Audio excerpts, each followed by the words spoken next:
계속해서 믿음에 대해서 말씀을 드리고 있습니다. 여러분, 말씀을 들으며 제대로 믿음에 대해서 이해를 하고 계십니까? 여러분들 나름대로 믿음을 가지고 이제 교회를 다니며 예배를 드리는 줄 압니다. 중요한 것은 그 믿음이 어떤 믿음이냐라고 하는 것입니다.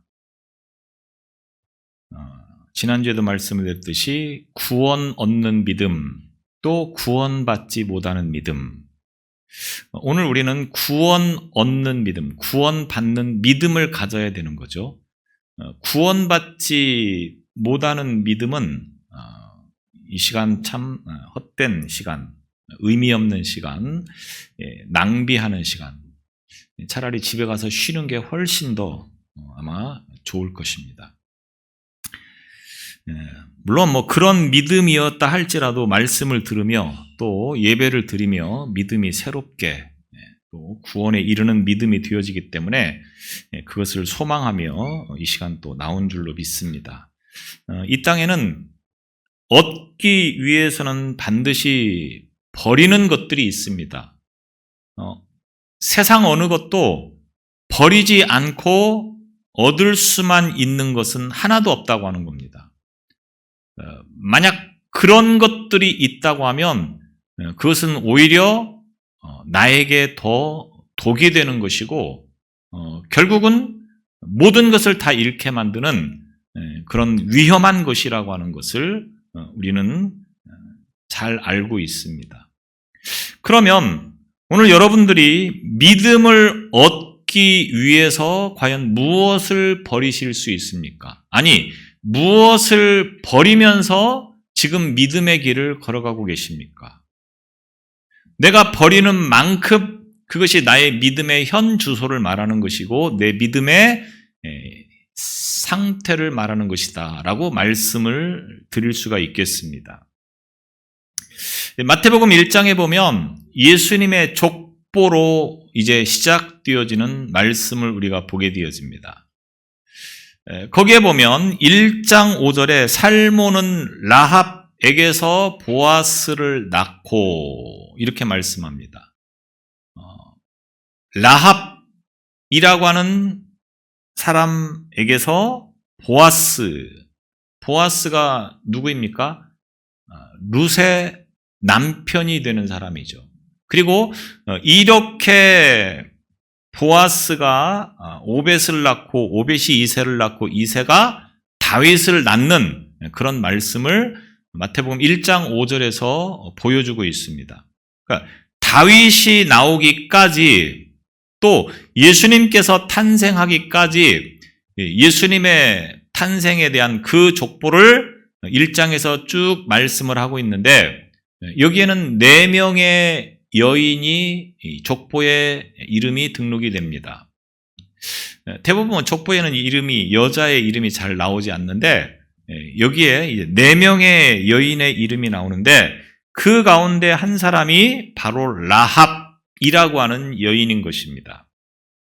이 라합은 유다 족속의 족장이었던 살몬과 결혼을 하고 그래서 보아스를 낳았다. 이렇게 말씀을 해주고 있습니다. 그런데 이 라합은 여리고 성의 기생이었다라고 성경은 증언해주고 있습니다. 여호수아 2장에서 보면 라합은 여리고 성의 기생이었는데 정탐꾼들을 숨겨주면서 그 여리고 성이 무너질 때 그곳에서 구원받은 그런 사람이라고 하는 것을 우리가 보게 되어집니다. 이 여인이 기생이라고 하는 천한 신분을 가지고 있었음에도 불구하고 예수님의 족보에 오르는 영광스러움을 누리게 되어지는 것입니다. 그렇다고 하면 우리가 이 여인이 얼마나 대단한 믿음을 가지고 있었는가 라고 하는 것을 보면서 우리 또한 그와 같은 믿음을 본받기를 원하는 그러한 신앙이 되어져야 된다라고 하는 것입니다. 그 라합에 대해서 오늘 본문에서 뭐라고 말씀하고 있습니까? 믿음으로 기생 라합은 정탐꾼을 평안히 영접하였으므로 정탐꾼들을 평안히 영접하였으므로 순종하지 아니한 자와 함께 멸망하지 아니하였도다. 순종하지 아니한 자와 함께 멸망하지 않았다. 다시 말하면 순종하여서 멸망하지 않고 구원받았다. 이런 말씀이 되어지는 것입니다. 그래서 이 기생이었던 라합이 구원받는 그러한 과정을 통하여서 오늘 저와 여러분들은 이 여인과 같은 믿음을 소유하는 삶이 되어져야 할 것입니다. 오늘 이 말씀의 배경은 여호수아 2장의 말씀이 되겠습니다.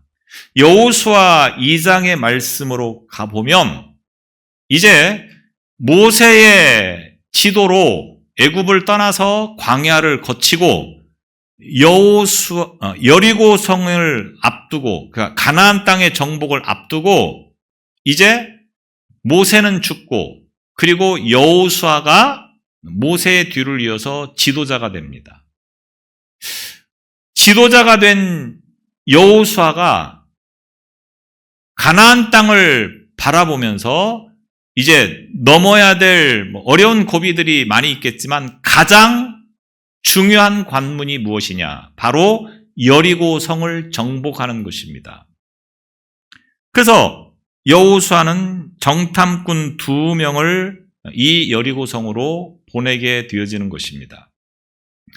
여리고 성은 여리고라고 하는 이 지역은 매우 아름다운 곳이라고 전해지고 있습니다. 이곳에는 울창한 종려나무들이 많이 있어서 이 도시를 성경에서는 종려의 성읍이라고 그렇게 부르기도 합니다. 그래서 종려나무를 비롯해서 여러 가지 많은 과일들이 풍성한 그러한 지역이 바로 이 여리고라고 하는 지역이라고 하는 것입니다. 그것은 이 여리고가 오아시스가 있기 때문에 이 여리고성 주변으로 보면 굉장히 황량한 지역입니다. 사람이 살 수 없고 풀 한 포기도 나지 않는 그런 지역이 있는데 유독 이 여리고만 엘리사의 샘이라고 하는 것이 있어서 이곳에서 이제 물을 충분히 공급을 해주기 때문에 종려나무를 비롯해서 여러 가지 많은 과실들이 있는 그런 나무들이 있다고 하는 것입니다. 이 여리고는 이스라엘에서 가장 오래된 도시, 그러니까 점령하기 전 이제부터 존재하였던 이 곳인데 바로 이 여리고는 7,000년 전에 세워지는 가나안 시대의 제단이 있을 만큼 매우 견고한 성읍이 있고 또 많은 사람들이 왕래하는 그러한 도시였다라고 하는 겁니다. 문제는 이 도시가 가나안 원주민들이 살고 있는 난공불락의 성이라고 하는 것입니다. 여호수아 시대의 여리고는 초롱성과 같은 이 성벽이 있어서 이스라엘 민족이 가나안을 들어가는 데 있어서 첫 번째 관문이었던 이 여리고성을 정복한다고 하는 것은 사실상 쉽지 않은 일이었었습니다. 이스라엘 백성들이 만약에 전쟁을 해서 이 땅을 정복해야 된다라고 하면 굉장히 확률적으로 높지 않던 지역이라고 하는 겁니다. 이스라엘 입장에서는 상당히 암담하지 않을 수 없었을 것입니다. 여호수아가 2명의 정탐꾼을 이 여리고성으로 보냈는데 이 정탐꾼들이 간 곳이 어디냐? 바로 기생이었던 라합의 집이라고 하는 것입니다. 라합은 기생이 무엇인가에 대해서 논란이 있습니다. 역사가 했던 요세푸스 같은 경우에는 이 기생이라고 표현을 했지만 사실은 여관집 주인이었다 이렇게 표현을 합니다. 여관 주인이어서 이 정탐꾼들이 이 여관에 들어가서 이제 유숙을 하면서 이제 정탐을 하려고 들어갔다. 이렇게 미화를 해서 표현을 하고 있다고 하는 겁니다. 그런데 원어를 보게 되어지면 이 기생이라고 하는 단어의 히브리어가 조나라고 하는 말입니다. 이 말은 매춘의 집, 이런 매춘하다, 이런 뜻을 가지고 있습니다. 또는 히브리서 11장 31절에서 보면 기생 라합이라고 하고 있는데 이 기생이라고 하는 헬라어가 페르네, 퍼르네 이런 말이 되겠습니다. 퍼르네. 이 퍼르네라고 하는 말에서 영어의 포르노라고 하는 단어가 온 것입니다. 그래서 이 단어가 창녀라고 하는 뜻으로 번역되어지는 것이 더 정확하다라고 학자들은 이야기를 하는 것입니다. 어원적으로 볼 때 기생은 창기를 말하는 것입니다. 여리고라고 하는 지역을 보면 당시에 모압과 암몬의 국경에 위치한 도시가 되겠습니다. 모압과 암몬이 서로 여리고를 중심으로 해서 경계를 이루고 있다고 하는 거죠. 국경에는 반드시 있는 것이 두 가지가 있습니다. 하나는 세관, 세금을 거둬들이는 세관이 있고 또 하나는 군인들이 거주를 하고 있죠. 국경을 지키기 위해서. 군인들이 거주하는 곳에는 반드시 직업 여성이 있습니다.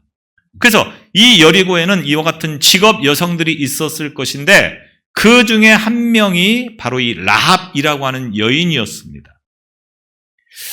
라합이 만약에 창기라고 하는 직업을 가지고 있는 여성이었다고 하면 성경적으로 볼 때는 이 라합은 하나님의 축복을 받아야 될 사람이 아니라 하나님의 저주를 받아야 될 사람입니다. 왜냐하면 라합은 성경적으로 보면 이방인, 특별히 가나안족의 여인이었었습니다. 그런데 하나님께서 가나안 땅을 정복한 다음에 그 가나안 사람들을 어떻게 하라고 말씀하셨습니까? 한 사람도 남기지 말고 다 죽여라 이렇게 말씀을 했습니다. 그러니까 성경대로 보면 이 가나안 땅에 살고 있던 라합은 죽어야 마땅하였다라고 하는 겁니다. 또 직업적으로 보아도 기생, 율법에 보면 하나님께서 이제 신접한 자, 또 우상을 숭배하는 자, 또 점하는 자, 또 창기는 돌로 쳐 죽여라 이렇게 말씀을 합니다. 돌로 쳐 죽여야 될 사람들이 있는데 그 가운데 하나가 바로 창기라고 하는 직업을 가진 자입니다. 그러니까 성경적으로 보면 이방인이었고 또 창기였기 때문에 죽어 마땅한 사람이라고 하는 거죠. 그런데 그 여인이 오늘 하나님으로부터 구원받는 은혜를 누리게 된다고 하는 것입니다. 정탐꾼들이 여리고를 정탐하러 가서 많고 많은 사람 가운데 특별히 라합의 집으로 들어갔습니다. 이것은 결코 우연이 아니라고 하는 거죠. 어떻게 해서 가다 보니까 라합이었다. 우연이 아니라 하나님께서 다 계획하시고 이 정탐꾼들을 라합의 집으로 이끄셨다라고 하는 것을 우리는 알아야 됩니다. 이 정탐꾼들이 라합의 집으로 들어간 것을 어떤 사람들이 목격을 합니다. 여리고성 주민이 라합의 집에 뭔가 다른 의심스러운 사람들이 들어갑니다. 저 사람들이 보통 사람은 아닌 것 같다라는 생각으로 여리고 왕에게 보고를 합니다. 그러니까 왕이 사람들을 보내서 라합의 집에 보내서 그들을 잡아들여라 이렇게 명령을 내리게 되어집니다. 결국 왕의 명령을 받은 사람들이 라합의 집으로 가서 너희 집에 들어온 수상한 사람들이 있다. 그들은 아마도 우리 땅을 정탐하러 온 사람일 것이다. 그러니까 내놔라. 그때 이 라합이 어떻게 반응을 합니까? 우리 집에 사람들이 들어오긴 했는데 내가 그가 누구였는지는 잘 몰랐다. 그런데 해가 지기 전에 이미 우리 집을 떠났다. 지붕 위에 숨겨두고 이렇게 거짓말로 정탐꾼들을 잡으러 온 사람들을 돌려보낸 것입니다. 자, 생각해 보십시오. 이 왕의 명령을 받고 왔다고 하면 이 사람들이 누구였겠습니까? 오늘날로 말하면 군인이나 경찰이었을 겁니다. 그런데 군인이나 경찰들을 상대로 지붕에 숨겨두고 그리고 거짓말로 그 정탐꾼들을 숨겨두었다라고 하는 것은 목숨을 걸지 않으면 안 되는 일이었습니다. 만약에 이 사실이 발각이 되면 라합은 어떻게 됐겠습니까? 끌려가서 정탐꾼들을 숨겨주었다고 하는 이유로 틀림없이 죽었을 겁니다. 그런데 이 라합이 왜 그렇게 무모하게 정탐꾼들을 그냥 우리 지붕에 숨어 있으니까 가서 잡아가세요라고 말을 해도 될 만한 상황 아니었겠습니까? 누가 봐도 이게 옳은 거죠. 그런데 라합은 거짓말을 하면서까지 그 정탐꾼들을 숨겨두었다라고 하는 겁니다. 왜 그랬습니까? 그 이유에 대해서 여호수아 2장 8절 이하로 그 이유를 밝혀주고 있습니다. 라합이 그들을 숨겨진 이유가 뭐냐? 이스라엘 민족이 애굽을 떠나서 광야를 거치고 그리고 이제 여기까지 오는 모든 과정들을 소문을 들어서 잘 알고 있다고 하는 겁니다. 애굽의 바로 왕의 그 억압으로부터 해방이 되어지는 순간부터 홍해 바다를 육지처럼 건넌 사실, 또 광야의 40여 년의 모든 여정이나 또 그곳에서 일어났던 많은 전쟁들을 통하여서 승리한 그런 모든 이야기들을 우리가 잘 듣고 알고 있었다라고 하는 겁니다. 근데 여기서 라합이 표현할 때에 나만 그 소식을 알고 있었던 것이 아니라 그러니까 여리고성 안에 있는 많은 사람들이 이미 그 소문을 잘 들어서 알고 있다고 하는 겁니다. 그 하나님께서 예전 성경에 보면 상천하지 하나님이라고 그렇게 표현하고 있는데 하늘의 하나님, 땅의 하나님, 그 하나님은 모든 것의 주인인 하나님이시기 때문에 틀림없이 이 여리고 성도 너희들에게 주신 것을 내가 믿는다. 가나안 땅의 여인이 지금 정탐꾼들에게 이렇게 고백을 하고 있는 겁니다. 그래서 당신들이 이 여리고성을 정복할 때에 나와 내 가족을 좀 살려달라. 이것이 목숨을 걸고 그리고 정탐꾼들을 숨겨진 이유라고 하는 겁니다. 라합은 창기라고 하는 직업을 가지고 있었지만 그런데 하나님으로부터 구원의 축복을 받는 그러한 은혜를 힘입게 되어집니다. 그 이유가 무엇입니까? 바로 하나님을 향한 믿음을 가지고 있었다고 하는 겁니다. 이방 여인임에도 불구하고 이스라엘 민족을 지금까지 이끌어오신 그 모든 과정들을 통해서 보건대 그 하나님은 능히 이 여리고 성도 무너뜨리실 분이다 라고 하는 것을 믿고 만약 그때가 되면 나와 내 가족은 구원해달라. 이렇게 지금 요구를 하고 있었던 것입니다. 그래서 창기였던 이 라합이 구원의 은혜를 누리게 되는 것입니다. 내가 목숨을 걸고 거짓말을 하면 당신들은 그 대가로 나와 내 가족을 구원해달라. 오늘 본문의 말씀을 통해서 믿음으로 기생 라합은 정탐꾼을 평안히 영접하였으므로 라합이 이 정탐꾼들을 숨겨준 것은 믿음에 기반한 것이었다라고 말씀을 하고 있습니다. 영접하였으므로 라고 하는 이 말은 받아들이다 라고 하는 것을 기본적인 의미로 사람들에게 환대를 베풀다 라고 하는 뜻을 가지고 있습니다. 그러니까 기생 라합은 정탐꾼들이 왔는데 그들을 손님을 대접하는 것처럼 정성스럽게 그들을 잘 대접을 했다 이런 말이 되는 것입니다. 왜? 그들이 하나님의 군대로 이 여리고성을 정복할 것을 믿고 있었습니다. 그때 자신들은 살기 위해서 어떻게 해야 되느냐?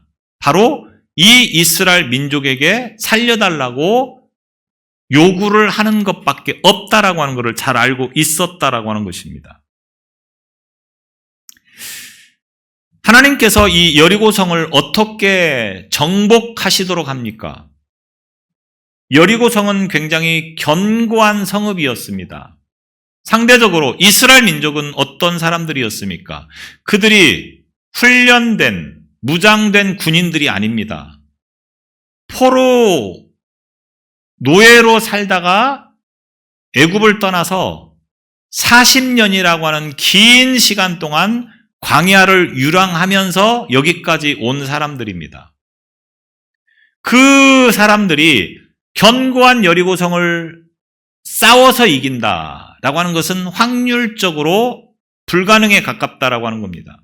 그래서 어떤 분들은 만약 이스라엘과 여리고가 전쟁을 해서 이스라엘이 여리고를 빼앗을 수 있는 확률은 100만 분의 1이다 라고까지 이야기를 하는 것을 봅니다. 100만 분의 1이라고 하면 확률적은 제로죠, 거의. 이길 가능성이 없다고 하는 겁니다. 이스라엘 민족이 싸워서 여리고성을 빼앗는다. 불가능하다고 하는 겁니다. 하나님께서 이것을 모르셨겠습니까? 잘 알고 계십니다. 그래서 후에 이 여리고성을 정복하는 그 과정을 보게 되면 하나님은 이 여리고성을 어떻게 정복합니까? 싸워서 이기게 하는 것이 아니라 이스라엘 민족으로 하여금 여리고성을 매일 한 바퀴 돌게 합니다. 그리고 마지막 7일째는 7바퀴를 돌면서 마지막에 함성을 지르라. 이렇게 말씀을 합니다. 실제로 그렇게 해서 이 여리고성이 무너졌다고 하는 겁니다. 하나님은 이 모든 것을 이미 다 계획하고 계셨던 거죠. 그런데 중요한 것은 그런 계획을 가지고 있음에도 불구하고 여리고성으로 정탐꾼을 파견했다고 하는 사실입니다. 굳이 하나님이 그런 방법으로 여리고성을 무너뜨릴 것 같았으면 여리고성으로 파견할 정탐을 보낼 이유가 하나도 없는 거죠. 그런데 하나님은 여호수아에게 정탐꾼을 파견하라고 말씀을 하셨다고 하는 겁니다. 자, 이 같은 사실을 통해서 우리가 무엇을 떠올려 볼 수 있겠습니까? 여호수아 2장에 보면 정탐꾼들이 가서 한 일이 뭐냐? 한 일이 아무것도 없습니다. 자, 이 여호수아 2장 21절에 보면 라합이 이르되 너희의 말대로 할 것이라 하고 그들을 보내어 가게 하고 붉은 줄을 창문에 매니라. 기생 라합의 집에 여리고 왕이 보내서 온 사람들이 없다고 하는 말을 듣고 다 갑니다. 그리고 라합이 지붕으로 올라가서 정탐꾼들에게 이제 너희들을 찾으러 온 사람이 다 갔으니까 조금 있다가 창문으로 도망을 쳐서 숲속에 가서 숨어 있다가 군사들이 다 물러가면 그때 돌아가라. 이렇게 말을 한 것입니다. 그리고 22절에 보면 그들이 가서 산에 이르러 뒤쫓는 자들이 돌아가기까지 사흘을 거기 머물매 뒤쫓는 자들이 그들을 길에서 두루 찾다가 찾지 못하니라. 그러니까 정탐꾼들이 여리고성 안에 와서 한 일이 뭐냐? 아무것도 없습니다. 단지 라합을 만나서 여리고성이 무너질 때 나와 내 가족을 구원해 주세요. 이 요청을 들은 것밖에 없다라고 하는 겁니다. 물론 기록되지 않은 행적들이 있을 수는 있겠죠. 그러나 그들이 한 것은 분명히 별로 중요하지 않았다고 하는 의미를 말하는 것입니다. 그러면 하나님께서 정탐꾼들을 이 여리고성으로 보내신 이유가 무엇이겠느냐? 이 라합과 그 가족을 구원하기 위한 하나님의 사자였다라고밖에 이야기할 길이 없습니다. 그래서 라합의 집에 들어간 것도 우연이 아니라 하나님께서 그 라합의 집에 가게 하셨고, 그리고 라합으로 하여금 이 정탐꾼들을 숨겨주면서 이제 그들이 어떻게 해야 구원받을 수 있는가라고 하는 것을 말을 듣게 했다라고 하는 겁니다. 조금 억지스럽다고 할 수도 있겠지만 정탐꾼들은 여리고 성으로 가서 그곳의 군사력이나 성의 구조가 어떻게 생겼는가라고 하는 것을 알아보기 위해서 갔다고는 볼 수가 없습니다. 왜? 그들은 한 것이 아무것도 없기 때문에. 그러나 분명한 것은 라합이 이 정탐꾼들을 만나서 구원받을 수 있었다라고 하는 겁니다. 결국 이 정탐꾼들이 여리고 성으로 간 것은 뭐냐? 라합의 가족을 구원하기 위해서라고 하는 겁니다. 이방인이면서도 매춘부의 삶을 살았던 여인입니다. 그런데 그 여인이 믿음이 있음으로 인하여서 구원받을 것을 하나님은 아셨습니다.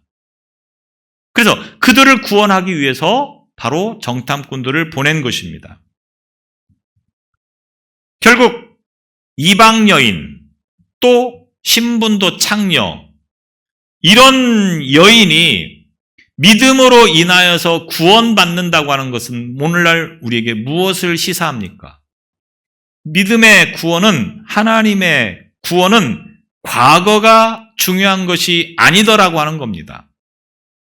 과거에 내가 어떻게 살았다라고 하는 문제는 중요하지 않습니다. 지금 내가 어떤 신분을 가지고 있다라고 하는 것도 중요하지 않습니다. 단지 믿음만 있으면 그 누구라도 구원받을 수 있다고 하는 겁니다. 가나안족을 다 죽이라고 했어도 그 가운데 믿음이 있다고 하면 그는 구원받을 자격이 있는 것입니다. 오늘 이 본문 말씀에서도 보면 순종하지 아니한 자와 함께 멸망하지 아니하였도다 라고 하는 말씀은 무엇을 말하는 것입니까? 라합은 순종해서 구원을 받았고 나머지 다른 여리고성 사람들은 순종하지 않아서 구원받지 못했다고 하는 겁니다. 제가 앞서 말씀을 드렸죠. 여리고성 안에 있는 사람들은 이스라엘 민족이 애굽을 떠날 때부터 여기까지 오는 모든 과정의 소식들을 다 듣고 하나님이 어떤 분이신가를 알고 있었다고 하는 겁니다. 그런데 라합의 가족만이 그 하나님을 믿고 거기에 순종했다고 하는 겁니다. 자, 우리가 창세기로 돌아가서 소돔과 고모라 땅이 멸망하는 그 과정을 한번 떠올려 보시기 바랍니다. 소돔과 고모라를 하나님께서 불로 심판하시기 앞서 어떻게 하셨습니까? 천사를 롯에게 보내셨습니다. 그리고 롯에게 이제 소돔과 고모라가 하나님의 심판을 당할 것이다. 그러니까 너희들은 이곳을 떠나라. 그 말씀을 듣게 되어집니다. 롯이 이 천사의 말을 듣고 가족에게 가서 그렇게 말을 합니다. 그리고 롯의 사위들에게 가서 이제 이 소돔과 고모라 땅이 멸망할 것이니 떠나야 된다. 그때 이 사위들이 어떻게 반응합니까? 농담으로 여겼다라고 성경은 기록하고 있습니다. 장인께서 지금 우리에게 농담하고 있구나. 이 아름답고 화려한 소돔과 고모라가 멸망할 일이 없다고 하는 것입니다. 그들은 장인의 말을 믿지 않았습니다. 그래서 소돔과 고모라를 떠나지 않았습니다. 그래서 어떻게 됐습니까? 소돔과 고모라가 불로 심판당할 때 다 죽었습니다. 자, 이 사건과 오늘 이 라합의 여리고 성이 무너지는 과정을 한번 보시면 비교가 되지 않습니까? 라합은, 그리고 라합의 가족은 분명히 믿음을 가지고 있었고 이 여리고 성이 하나님에 의해서, 이스라엘 군에 의해서 멸망할 것을 믿고 있었다고 하는 겁니다. 그래서 그 말을 믿고 그리고 그 말대로 순종하였더니 구원받았다. 여호수아 6장 23절에 보면 이런 말씀이 있습니다. 정탐한 젊은이들이 들어가서 라합과 그의 부모와 그의 형제와 그에게 속한 모든 것을 이끌어내고 또 그의 친족도 다 이끌어내어 그들을 이스라엘 진영 밖에 두고, 정탐꾼이 라합의 집에 가서 이제 이 소돔과 고모라 땅이 멸망할 것이니 너희들은 빨리 나가자, 이런 말을 했다고 하는 겁니다. 그때 어떻게 했습니까? 라합과 그 가족이 그 말을 듣고 따라 나선 겁니다. 믿음이죠. 믿음이 없었다고 하면 그럴 일이 있느냐? 저 이스라엘 따위가 감히 이 견고한 여리고성을 어떻게 무너뜨린다고 하느냐? 말도 안 된다. 이렇게 반응을 보였을 거라고 하는 겁니다. 그래서 그 여리고성 안에 모든 사람이 다 멸망했습니다.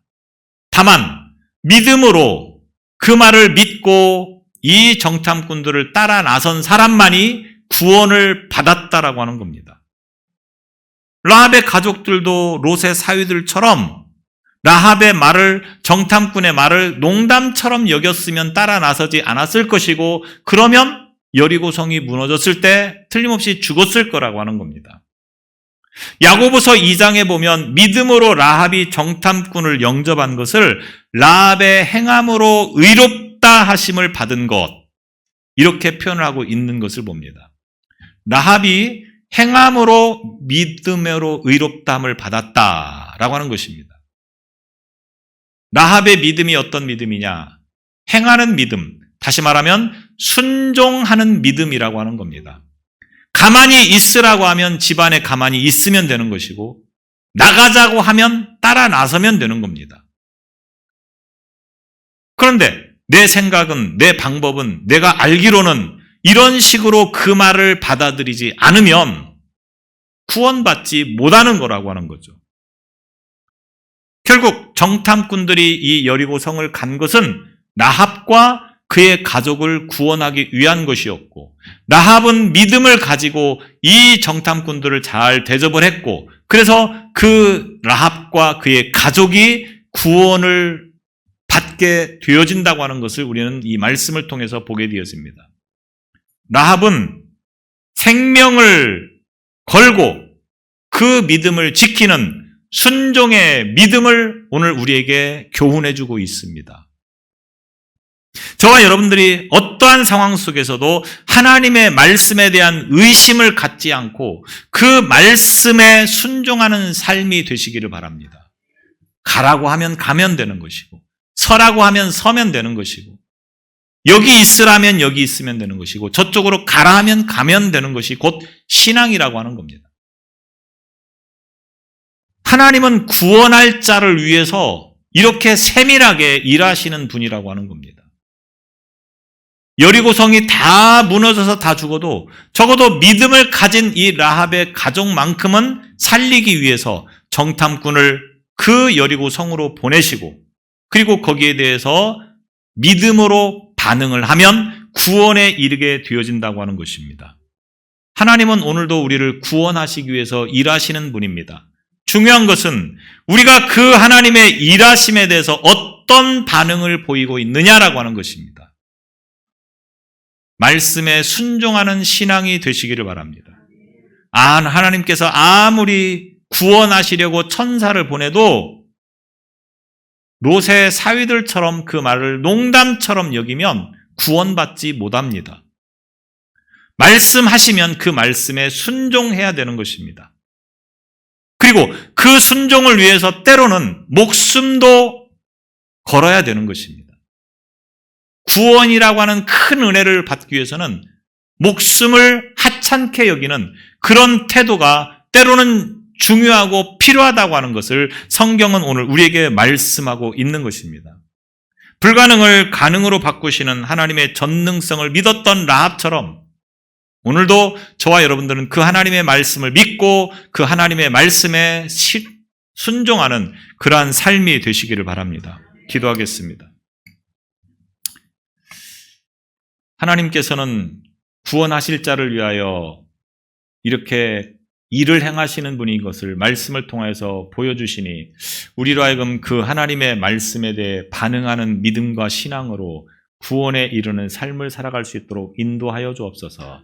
내 생각과 내 지혜와 내 능력과 내 사고를 앞세우지 않게 하여 주시고 오직 하나님의 말씀만이 우리를 구원하신다고 하는 이 믿음을 가지고 살아가는 라합 같은 신앙이 되게 하여 주옵소서. 예수님 이름으로 기도드리옵나이다. 아멘.